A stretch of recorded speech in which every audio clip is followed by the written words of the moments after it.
Guys ఇప్పుడైతే నేను మా స్పైడర్లో వచ్చి టైల్స్ అయితే వేసుకొని పోతున్నాను. చూడండి వెనకాల టైల్స్ ఎన్ని ఉన్నాయో. మొత్తము 66 బాక్సులు తీసుకుని వెళ్తున్నాను మా చిన్నమ్మ వాళ్ళది. సో ఇప్పుడైతే నేను మధ్యాహ్నం అన్నం కూడా తినలేదు. టైం తీసుకుంటే కనుక దగ్గర 4 అవుతుంది. సో 3:54 అయితే అవుతుంది టైము. ఇప్పుడు దాకా కూడా అన్నం తినలేదు. ఇప్పుడు పోయి తినాలి. సో అదన్నమాట. ఇప్పుడైతే మా స్పైడర్ అయితే ఎక్కువ అయితే పడింది లగేజ్. సో అదన్నమాట. ఇంకా టైల్స్ అయితే ఫుల్ అయితే ఉన్నాయి.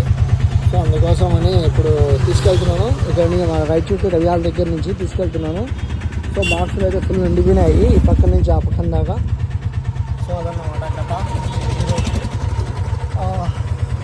ఏదో కష్టపడాలి కదా, కష్టపడితే ఏదో డబ్బులు వస్తాయని కష్టపడుతున్నాను. ఇవన్నీ వేసుకొని పోతున్నా. యాక్చువల్గా అయితే ఇవి వేసుకొని పోను, కానీ మా సొంత